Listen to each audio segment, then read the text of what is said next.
1 साल का है, अभी से प्रॉपर्टी उसके नाम करवाने का क्या मतलब है? देखे देवर जी, जो काम जितना जल्दी हो जाए ना उतना अच्छा। आने वाले वक्त का क्या भरोसा। भाभी भरोसा क्यों नहीं, हम तो हमेशा आपके बेटे को माँ बाप की तरह ही प्यार करेंगे। हाँ, लेकिन फिर भी मैं चाहती हूँ कि ये सारी प्रॉपर्टी मेरे बेटे के नाम हो जाए। अब मुझे नहीं लगता तुम दोनों को इसमें कोई भी परेशानी होगी, है ना? भाभी वैसे तो आप जो कह रही हैं वो बहुत जल्दबाजी है, लेकिन फिर भी अगर आपको ऐसा लगता है तो ठीक है, कल ही प्रॉपर्टी के पेपर बनवा लीजिए, मैं और माया उस पर साइन कर देंगे। इस तरह से अगले दिन प्रॉपर्टी के पेपर बनवाकर सारी प्रॉपर्टी दिलीप और कावेरी के बेटे के नाम पर करवा दी जाती है।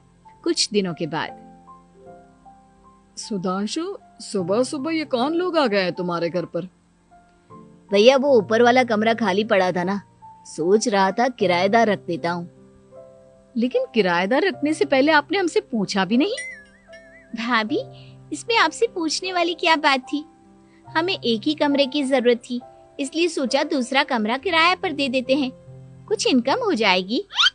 अरे माया, ये सारी प्रॉपर्टी अब मेरे बेटे के नाम पर है और यहाँ पर जो कुछ भी होगा उसके लिए तुम्हें मेरी या दिलीप की परमिशन तो लेनी पड़ेगी ना। हाँ सुधांशु, तुम्हारी भाभी ठीक ही तो कह रही है। अब देखो, तुमने खुद अपने हाथों से ये प्रॉपर्टी हमारे बेटे के नाम की है, वह अभी बहुत छोटा है, तो इस घर से रिलेटेड सारे फैसले तुम्हें हमसे पूछ कर लेने चाहिए। भाभी हमें तो लगा था कि आप हम लोगों से बहुत प्यार करती हैं, लेकिन आप तो हमारे साथ भेदभाव करने लगी। अरे, इसमें भेदभाव करने वाली क्या बात है? और मैंने कौन सा तुमसे कुछ गलत मांग लिया? अरे ले देकर मेरा बेटा इकलौता इस पूरे वंश का वारिस है, सब कुछ उसके नाम है। तुम्हें इस बात से जलन क्यों हो रही है? भाभी माया को जलन नहीं हो रही, वो तो बस ऐसे ही कह रही थी। सब जानती हूँ मैं, इसकी खुद की तो कोई औलाद पैदा नहीं हुई, बस इसीलिए जब देखो तब मेरे बेटे पर बुरी नजर डालती रहती है।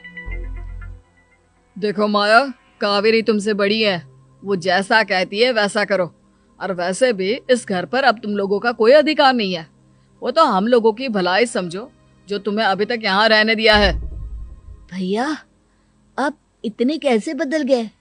इस प्रॉपर्टी ने आपके दिल से हमारे लिए प्यार पूरी तरह खत्म कर दिया है क्या?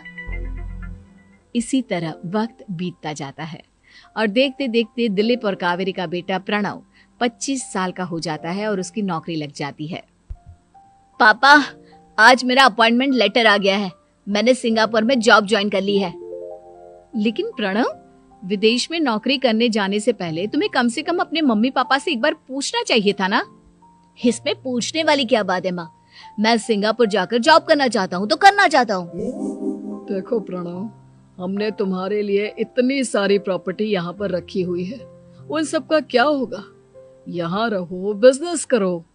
सॉरी पापा, मैं यहाँ रहकर कोई बिजनेस नहीं करने वाला, और ये जितनी भी प्रॉपर्टी आपने मेरे लिए संभाल कर रखी है ना, ऐसे ही किसी को दान में दे दीजिए, क्योंकि मैं सिंगापुर से वापस इंडिया आकर कभी नहीं रहने वाला।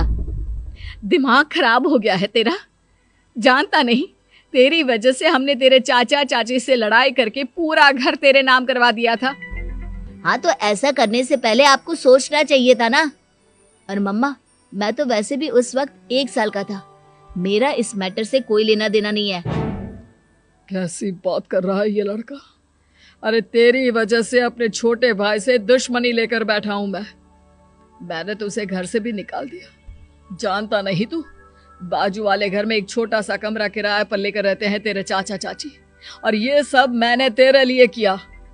देखिए पापा, आपने जो कुछ भी किया अपने लिए किया, मैंने आपसे कब कहा था कि मुझे ये प्रॉपर्टी और घर चाहिए? और वैसे भी अपने भाई के साथ इस तरह का बिहेव करके आपने कोई अच्छा काम तो किया नहीं।